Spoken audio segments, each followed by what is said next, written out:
Hi, it's Simon, and today is Thursday, quite a thoughtful Thursday for me. I've been doing the reflection that I often get the chance to do these days, thinking about what happens next, how we move forward, thinking about what's important, and what really is valuable that if you had that blank slate you would love to do. And it's interesting to go to both of those spaces, both of those paradigms, to come from what's really essential.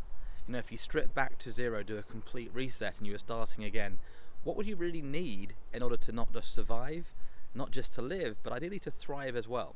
But I think starting with that survival is so important. Clearly we need seemingly food and shelter. I've got my jacket on, it's a bit cold today, and even though it is June here in 2020, I still need a bit of clothing to keep warm.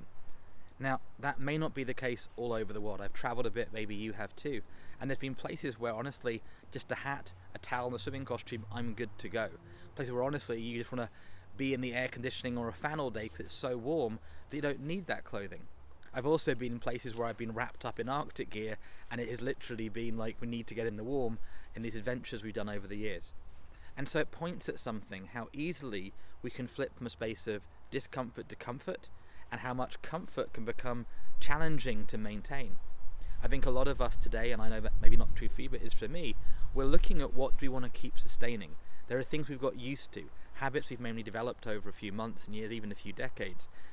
The fact that we can reach out on the web and take a Skype call or a WhatsApp call, we can reach out and connect. The fact we can make a video and share it. I wouldn't want to go back to the time when I couldn't take videos, I couldn't share photos. I like that about my life today. And in fact, what I'm focusing on and hope for is an improvement in that area.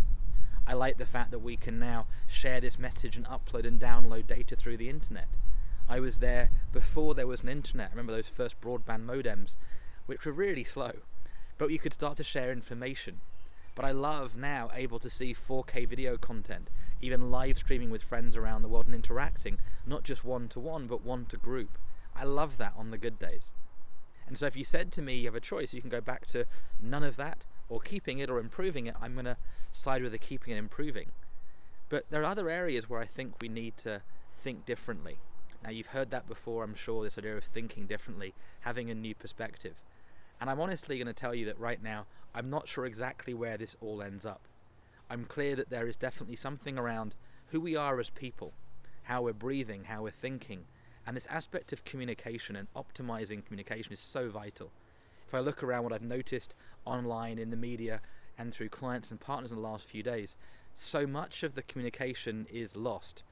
And I'm not saying it's bad, I'm not saying it's right or wrong, I'm just watching how there's an energy and there's lots of stuff going on, but there isn't necessarily the real traction, the real resolution coming out of these interactions. And often I think people are coming from a place of fear and anger and hate, and that may be completely valid and justified, but it may not get the result they actually want. I had a call earlier and for a new potential client or partner, and they were talking about their goal was to do this. But it was clear to me that this wasn't the goal. This was a way they thought they could get somewhere and get to the goal over the next 1, 2, 5 and 10 years. Now that happens a lot. Often we aren't clear about the end we're looking to create. And in fact often we're scared to even think about that far because, well, what if it doesn't happen? And so the aspect of strategic thinking, strategic planning is so vital. And at the same time aware that and realizing that as you begin, you may have no idea what's going to happen on that journey. When I started this 99-day challenge in my house over there, I was asked, why don't you go do this, take it on? And I said yes to the challenge before I even knew what the challenge was. And when I started, I'd had no idea I'd be doing this video today, thinking the way I am, with the new connections, new relationships, and the new ideas for the future that have been incubated over the last few days, few weeks, and a few months even.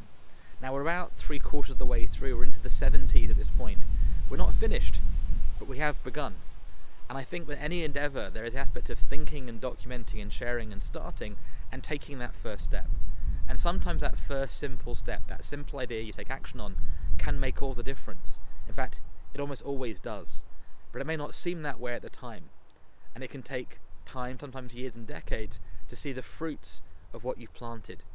So with that said, let's end the conversation today. Hope to see you tomorrow. I'd like you to get in touch with me, let you know what you're thinking, what's been valuable, what you want me to talk about for the next few weeks of these video challenges. And I may even continue what I've been asked to do. And you can find out more about me at simonhedley.com, Hedley, simonhedley.com. Bye for now.